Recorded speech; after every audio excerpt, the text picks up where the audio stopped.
Former Attorney General Bill Barr met with the House Select Committee investigating the January 6th attack last week. He was spotted on Capitol Hill Thursday, leaving a conference room used by the panel to conduct interviews. He declined to comment to reporters. Meanwhile, Barr did comment on the failed prosecution of the former Hillary Clinton attorney charged with lying to the FBI.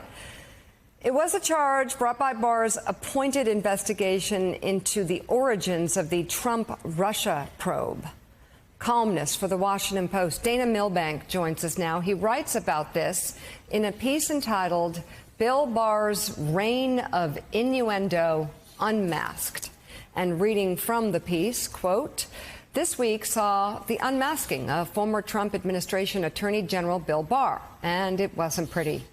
A jury deliberated for just 6 hours before reaching a unanimous verdict acquitting former Hillary Clinton campaign lawyer Michael Sussman, leaving the Barr-appointed special prosecutor John Durham with essentially nothing to show for his years-long attempt to find wrongdoing by the FBI and the Clinton campaign in the Trump-Russia probe."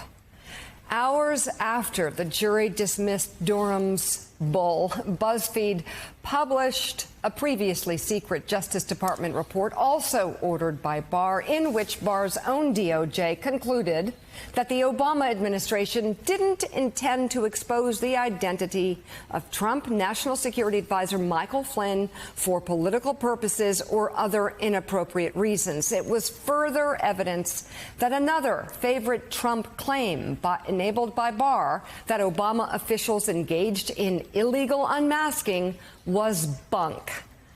The day after these twin repudiations of Barr's fantasies, the hoaxer explained himself on Fox News by arguing that Durham's failure in court was, in fact, a triumph. While he did not succeed in getting a conviction from the D.C. jury, Barr said, "I think he accomplished something far more important." And what, Joe, might that be?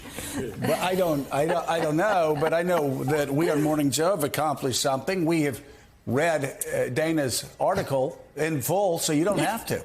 Dana, thank you for being with us. I'm a simple country lawyer, as you know, a generalist who gives generalists bad names. I'm such a generalist.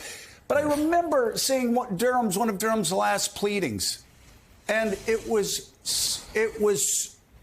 impenetrable. I kept reading it over, going, and Mika will tell you, I don't go around reading legal pleadings and then calling lawyers for the next 24 hours. But that's what I did. I didn't want to go with it the next day. We held off the day. But it seemed to be such utter nonsense, virtue signaling. Yep. We get to the end of this story. And at the end of the day, he's writing pleadings. He's bringing charges, as Barr says, not to get convictions, but to virtue signal so you can get pro-Trump outlets writing outrageously false stories. Why is Merrick Garland allowing this nonsense to continue?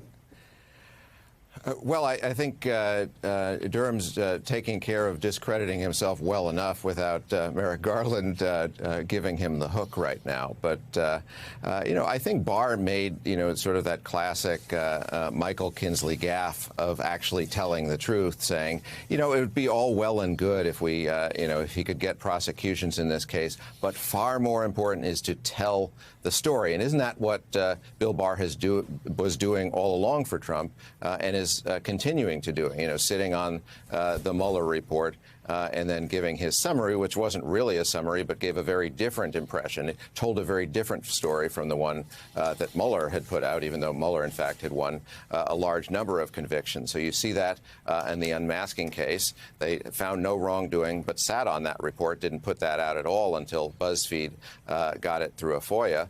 And now we're hearing, well, the real purpose of Durham's investigation is, as you say, virtue signaling, to tell a story, to provide some talking points for Fox News. And this was actually what Barr was describing as the relatively easy case, rather than proving that there was something nefarious going on at the FBI. He said that was going to be virtually impossible to prove in the first place. Yeah. So I think he's really sort of exposed what his motivations were here. Well, you know, Dana, why I thought your column was so important is because it was one of these moments where we need to just stop, step back, and look at what's preceded us, and look at the as the Russians would say, the fire hose of falsehoods. And you're so right to bring up a pattern. First, you had the Mueller report. He held it, and then he put out his summary, which Mueller and everybody else associated with it wrenched the words of that report from their proper context. You bring up the point, and it's so important. Michael Flynn, there was no Obama effort to unmask Michael Flynn, and Barr admitted it. That was on the up and up. And then we get all of the headlines in all the Trumpy outlets saying that it's true, Clinton spied on Trump. Mm-hmm. We find out that, too, is a lie. And then, as you said, Barr accidentally tells the truth, commits that Washington gaffe by saying, oh, we don't need convictions. We're just virtue signaling. Taken all in all, what a damning record for Barr. What a damning record for all of these people who have been reporting these lies.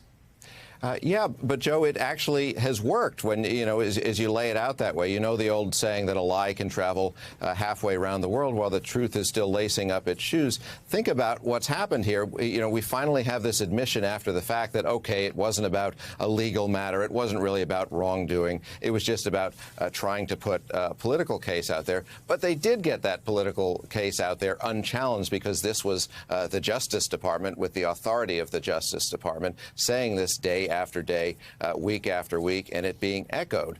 So now this, sort of corrective comes out a couple of years after Trump is out of office. But I would bet that in the minds of most Americans, they thought there was something going on there with Russiagate, or they thought there was something going on there with the unmasking. Hey, Dana. Good morning. Jonathan Lemire. Let's pitch forward a little bit here. What sort of legacy do you think Bill Barr has? How damaging, perhaps, is it to the reputation of the Department of Justice going forward? And part two of that, let's say a Donald Trump or a Trump disciple were to become president in 2024. Mm-hmm. What are your fears as to what he or she would want his attorney general and how that person to operate?